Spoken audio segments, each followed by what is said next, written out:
Hello students, welcome on Maharashtra media channel. आज आपण पाहणार आहोत इयत्ता 5वीचे मराठीचे स्कॉलरशिपसाठीचे उतारे।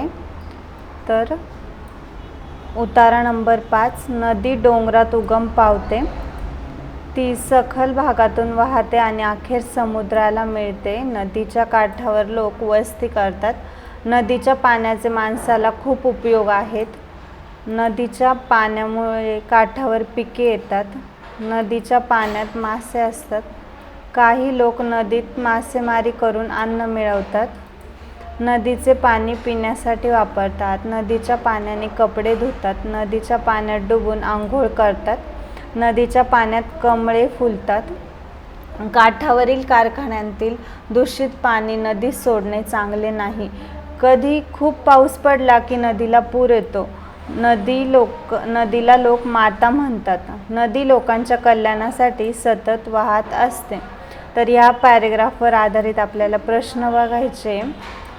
तर पहिला प्रश्न आहे, नदीच्या बाबतीत आपण कोणती गोष्ट वाईट करतो? तर पर्याय दिलेले या प्रश्नासाठी पहिला पर्याय नदीत डुबून आंघोळ करतो, दुसरा नदीत मासेमारी करतो, तिसरा कारखान्याचे दूषित पाणी नदीत सोडतो, चौथा नदीचे पाणी शेतीसाठी वापरतो। तर या चार पर्यायापैकी कोणता पर्याय बरोबर आहे? नदीच्या बाबतीत आपण कोणती गोष्ट वाईट करतो? तर कारखान्याचे दूषित पाणी नदीत सोडतो। काठावरील कारखान्यांतील दूषित पाणी नदीत सोडणे चांगले नाही। हे बघा पॅरेग्राफमध्ये दाखवल्याप्रमाणे काठावरील कारखान्यांतील दूषित पाणी नदीत सोडणे चांगले नाही। तर प्रश्न पहिल्याचा पर्याय नंबर 3, कारखान्याचे दूषित पाणी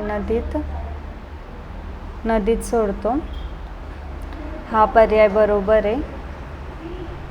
आता प्रश्न दुसरा, नदी कोठे उगम पावते? सखल भागात, समुद्रात, गावात आणि डोंगरात। चारपैकी कुठला पर्याय बरोबर आहे ते आपल्याला बघायचं आहे। तर नदी डोंगरात उगम पावते। पहिल्या ओळीत दाखवल्याप्रमाणे नदीचा उगम डोंगरात होत असतो, तर पर्याय चौथा बरोबर आहे। प्रश्न दुसऱ्याचं उत्तर आहे पर्याय चौथा, नदी डोंगरात उगम पावते। आता प्रश्न तिसरा, लोकांचे हित या शब्दाचा कोणता समानार्थी शब्द उतार्यात वापरला आहे? फायदा, कल्याण, उपयोग, उपयुक्त। तर कुठला शब्द? नदी लोकांच्या कल्याणासाठी सतत वाहत असते, तर लोकांचे हित या शब्दाचा समानार्थी शब्द कोणता आहे? कल्याण, पर्याय नंबर 2 बरोबर आहे। प्रश्न तिसऱ्याचं उत्तर आहे पर्याय नंबर 2। ठीक आहे, आता आपण पुढचा उतारा बघूया।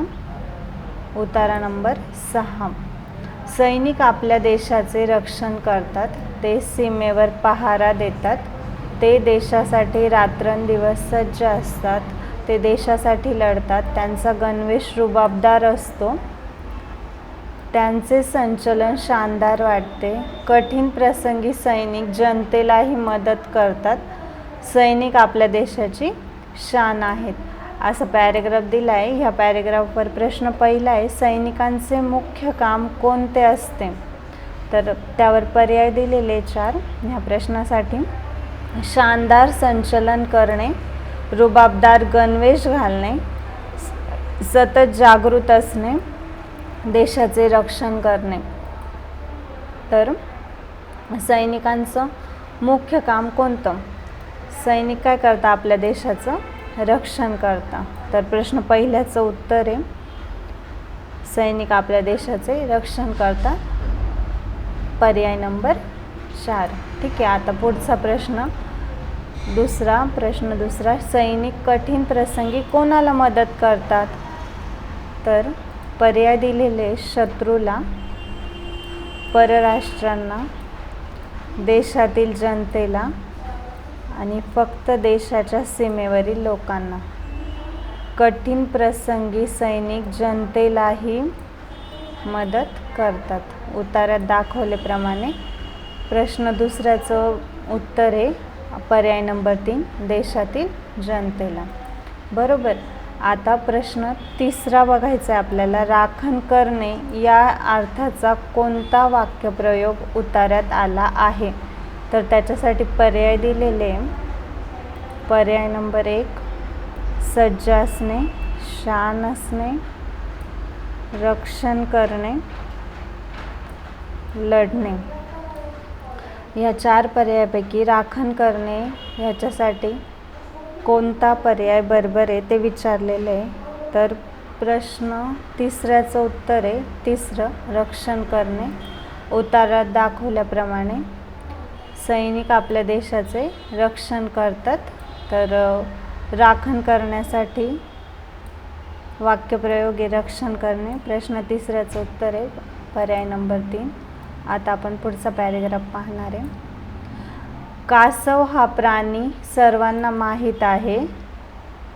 कासव जमिनीवर राहते आणि पाण्यातही राहते. कासव कुठं राहतं? जमिनीवर आणि पाण्यातही राहते. ते पाण्यातील किडे खाते, त्यामुळे पाणी कसं बनतं? स्वच्छ बनतं. म्हणून विहिरीत कासव पाळतात. विहिरीतले पाणी स्वच्छ राहावं म्हणून काय पाळतात? कासव पाळतात. कासव आपल्याला मदत करते. ते आपला मित्र आहे. कासव विचित्र दिसते. त्याच्या पाठीवर टणक कवच असते. कासवाच्या पाठीवर काय असतं? टणक कवच असतं. ते खूप मजबूत असते. कासव हळूहळू चालते. कधी कधी धोका दिसतो, त्यावेळी कासव काय करतं? आपले पाय आणि डोके काय करतं? कवचात ओढून घेतं. आता ह्या उतार्यावर आधारित आपल्याला प्रश्न बघायचे. प्रश्न पहिला, कासव कोठे राहते? तर पर्याय दिलेले जमिनीवर. पर्याय दुसरा पाण्यात, जमिनीवर व पाण्यात आणि खडकात. तर उतार्यात दाखवल्याप्रमाणे कासव जमिनीवर आणि पाण्यातही राहते. तर प्रश्न पहिल्याचं उत्तर आहे पर्याय नंबर 3 कासव जमिनीवर व पाण्यात राहते. बरोबर. आता त्या उतारावरच आधारित आपल्याला प्रश्न दुसरा पाहायचा आहे. कासव विहिरीत पाळतात कारण त्याच्या पाठीवर टणक कवच असते. ते कोणालाही त्रास देत नाही. कासव आपले मित्र आहे. पाण्यातील किडे खाऊन ते पाणी काय करतं? स्वच्छ करतं. असे 4 पर्याय दिले. तर याच्यातला कासव विहिरीत पाळतात, ते पाण्यातील किडे खाते व पाणी स्वच्छ बनते. त्यामुळं किडे खाल्ल्यानंतर पाणी स्वच्छ बनते, म्हणून विहिरीत देखील कासव पाळतात. तर प्रश्न दुसऱ्याचं उत्तर आहे पाण्यातील किडे खाऊन ते पाणी काय करतं? स्वच्छ करतं. प्रश्न दुसऱ्याचं उत्तर आहे पर्याय नंबर 4. बरोबर. आता आपल्याला पुढचा क्वेश्चन बघायचा आहे. धोका दिसल्यावर कासव काय करते?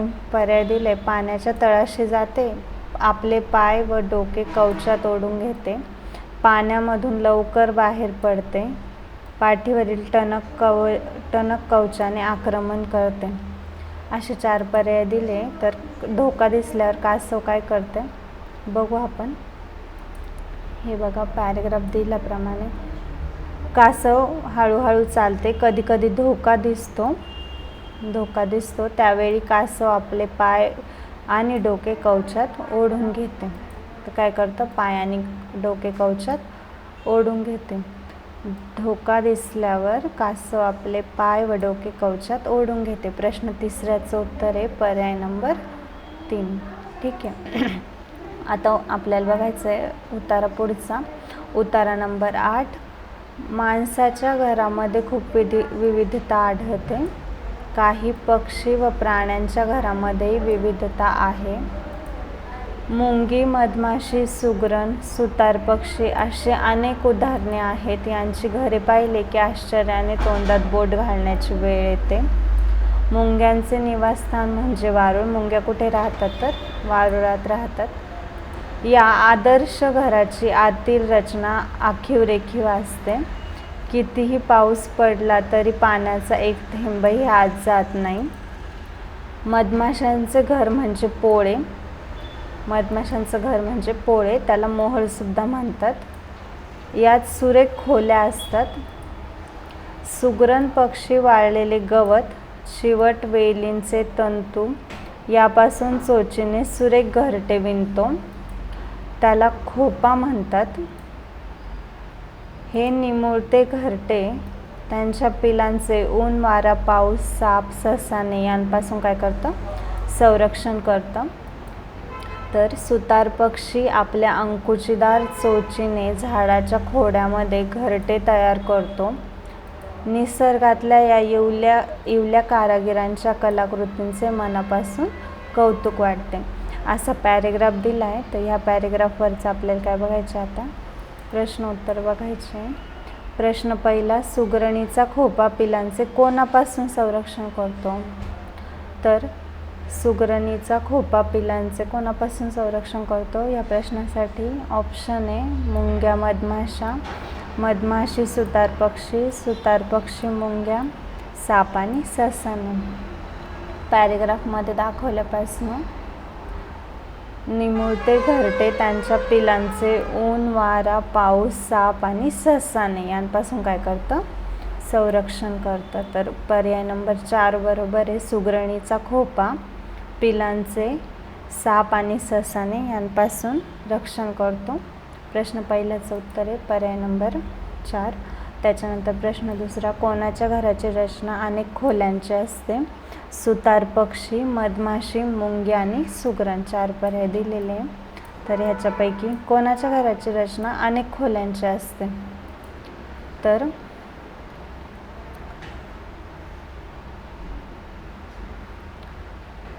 उतार्यात दाखवल्याप्रमाणे बघू आपण.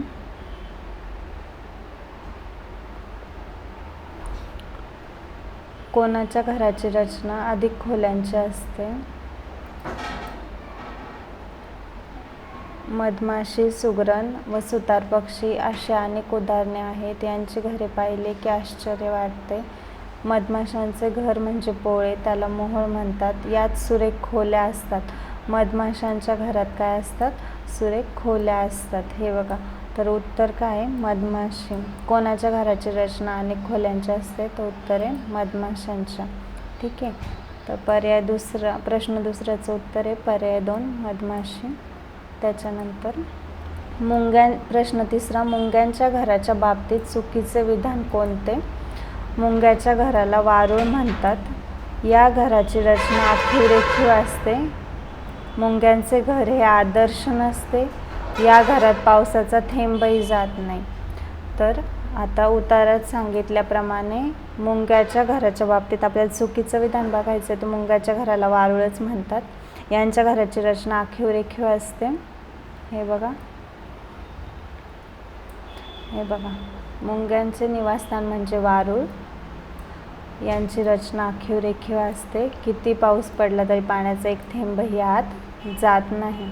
तर हे तिन्ही पर्याय बरोबर आहे. तर चुकीचं विधान कोणतं आहे? मुंग्यांचे घर हे आदर्श नसते.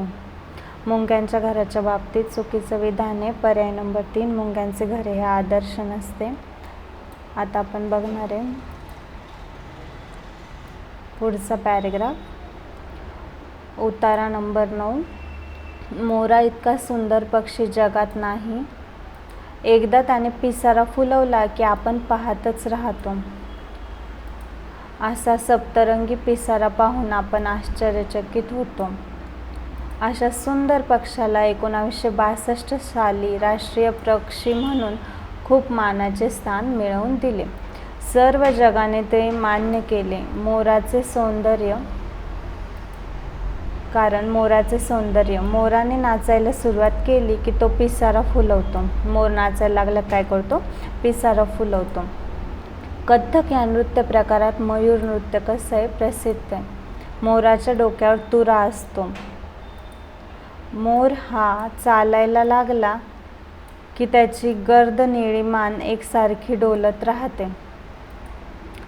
तर असं पॅरेग्राफ दिला आहे. या पॅरेग्राफवर प्रश्न पहिला, मयूर नृत्य कोणत्या नृत्य प्रकारात प्रसिद्ध आहे? मणिपुरम, भरतनाट्यम, कथ्थक आणि भांगडा. तर कथ्थक या नृत्य प्रकारात मयूर नृत्य प्रसिद्ध आहे. प्रश्न पहिल्याचं उत्तर आहे कथ्थक. Option number 3. त्याच्यानंतर भारताने मोराला कोणते मानाचे स्थान दिले आहे, तर भारताचा पक्षी म्हणून की राष्ट्रीय पक्षी म्हणून की सुंदर पक्षी. आणि ऑप्शन नंबर 4 सप्तरंगी पक्षी. सुंदर पक्षाला 1962 साली राष्ट्रीय पक्षी म्हणून स्थान दिलं आहे. तर प्रश्न दुसऱ्याचं उत्तर आहे पर्याय दुसरा राष्ट्रीय पक्षी. त्याच्यानंतर प्रश्न तिसरा मोराच्या पिसाऱ्यासाठी कोणता शब्द वापरला आहे, गर्द, निळा, बहुरंगी, सुरेख आणि सप्तरंगी. ठीक आहे. तर मोराच्या पिसाऱ्यासाठी कोणता शब्द वापरलेला आहे, हे बघा. एकदा त्याने पिसारा फुलवला की आपण पाहतच राहतो. असा सप्तरंगी पिसारा पाहून आपण आश्चर्यचकित होतो. तर प्रश्न तिसऱ्याचं उत्तर आहे ऑप्शन नंबर 4 सप्तरंगी. ठीक आहे. असेच अजून काही उत्तर आहे तुम्ही बघा तुम्हाला पेपरसाठी. थँक्यू.